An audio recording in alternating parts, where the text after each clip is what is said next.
LeBron wants to compete for a championship. He knows the Lakers are building for the future, right? They went out and acquired Luka. He understands that, but he values a realistic chance of winning it all. We are very appreciative of the partnership that we've had for 7 years and consider the Lakers as a critical part of his career. Won a championship. It's been there 7 years. I think his first year might have been my first year with ESPN. Okay, no, different story. However, there's always a but to everything. However, we do want to evaluate what's best for LeBron at this stage in his life and career. He wants to make every season he has left count, and the Lakers understand that, are supportive, and want what's best for him. What do you want? Do you want to be back with the Lakers? Yes. Do you want this roster to improve? Yes. What happens if it doesn't improve? What are your options going to do?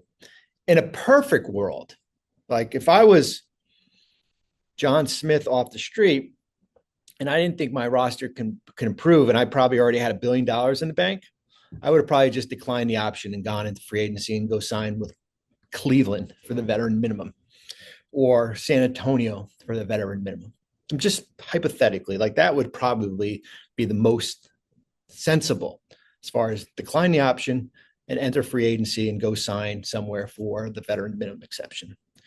He did not do that. He opted into his contract, which he has the right to do. And the statement comes out.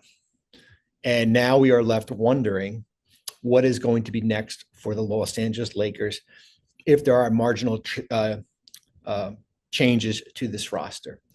The Lakers, and I said this morning on SportsCenter, the Lakers are operating basically on kind of two timelines.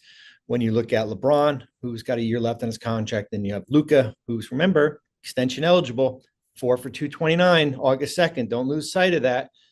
Trying to build and add around Luka. It's an unenviable position for Rob Pelinka, their general manager.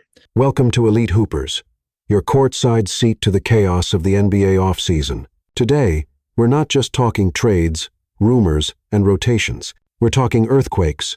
We're talking about the day the Lakers, yes, the almighty Lakers got sold for $10 billion, and how that changes everything for Luka Doncic, for LeBron James, and for every damn piece on the board.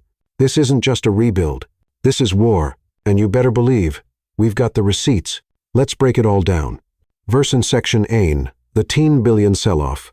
Nobody, and I mean nobody, saw this coming. Since 1979, the Buss family has ruled the Lakers like royalty, but on a quiet Wednesday, boom, it was over. Mark Walter, billionaire businessman and part owner of the Dodgers, is now majority owner of the Lakers, and the valuation, a jaw-dropping $10 billion. That's not a typo. That's $10 billion. Jeannie Buss remains the governor for now. But let's be real. Money talks, and Walter's got more of it than the entire Buss lineage combined. The Lakers, once a family dynasty, are now a corporate empire. This changes the math. It changes the culture, and more importantly, it changes what's possible in free agency and beyond. This changes the math.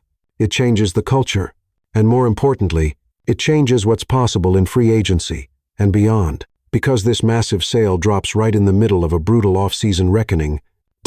Section 2. The aftermath of failure. Let's rewind.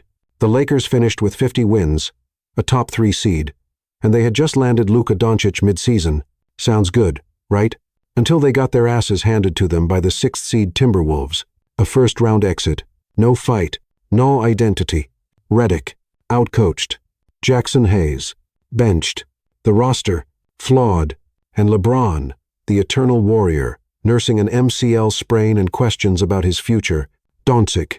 He played through a calf injury and still showed flashes of brilliance. But he and Austin Reeves, defensive liabilities, overlap, no rim protection, zero grit in the paint. The Lakers entered that series as contenders. They exited looking like pretenders. And the front office knew it. Enter Rob Pelinka and his blueprint for a chaotic summer. Section 3. Rob Pelinka's off-season chessboard. Rob Pelinka saw the bloodbath coming. On May 1, after the playoff loss, he told reporters, "There's going to be a lot of movement. I'm excited." Well, Rob wasn't lying. Desmond Bane, gone to Orlando. Kevin Durant, sent to Houston. Drew Holiday, out. CJ McCollum, gone. Teams are reshuffling like it's a Vegas blackjack table and the Lakers are watching. So far, but here's the twist. They tried to get Mark Williams from Charlotte. They tried to jump into the draft, but they got outbid, outmaneuvered. And with only $5, $7 million in taxpayer mid-level exception, and one valuable 2031 first-rounder, the margins are thin. Pelinka says he's turning over every stone, but the Lakers don't need stones. They need boulders. They need a center, which brings us to the cold, hard hunt for size and toughness in the paint. Section Dirt. The center crisis. You don't win titles without a center who can bang, rebound, and protect the rim. And the Lakers, right now, they've got nobody. Walker Kessler was the dream. Shai, 1 PPG, 12, 2 RPG, 2, 4 BPG. But Utah wanted multiple first-round picks, too steep. Clint Capella, 31 years old. Efficiency dropped from 65, 3% to 55, 9%. FG, but still good for 10 rebounds a night in just 24 minutes. He's an option, but only at the right price. Nick Claxton, a two-way stud. Sure.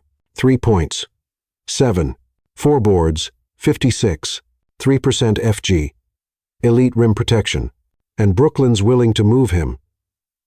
If the Lakers package Hachimura, Vincent, and their 2031 pick, Redick needs a defensive anchor. Pelinka needs a win. And if the Lakers don't land a center before training camp, you can kiss any championship hope goodbye. But it's not just about the bigs. There's another major question looming over X Section Wu. LeBron's final countdown, 41 in December. Grade 2 MCL sprain. One last dance. Or maybe not. LeBron is expected to pick up his $52, $6 million option, making him the highest-paid Laker in history for a single season. But sources say he's not sure this is his final run. He's in the gym with Bronny. He's plotting, watching. But the window, it's damn near closed. If the Lakers waste this season, if Luka and LeBron don't get help now, that's a legacy-busting failure. Not for LeBron, for the entire organization. So let's talk about Luka and why this summer might be the most important of his career. Luka, the new king of Luka. A.Hom. The future. The franchise. The storm. Luka Doncic will be offered a $229 million extension on the 2nd of August.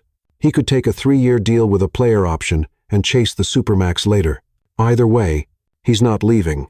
A source told ESPN, "This owner wants to win. Luka wants to win. It's a plus-plus. He's training harder than ever, slimming down." And with Lakers assistant Greg St. Bride, Gene joining the Slovenian national team this summer, the Lakers will be in his ear every day. If L.A. plays this right, Luka becomes the next face of the league. But if they fail again, he's too smart to stay loyal for long. So what's the bottom line? What's next for the Lakers? Outro. What comes next? The Lakers are out of time. The NBA is moving fast, and unless Pelinka pulls the trigger, this could go down as one of the greatest missed opportunities in franchise history. Jeanie Buss is no longer the boss. LeBron is running on fumes. Luka is watching, and the world is waiting. At Elite Hoopers, we'll be tracking every damn move because this summer, this isn't a rebuild. It's a reckoning. Smash that like. Subscribe. And stay tuned because the next domino could fall any second.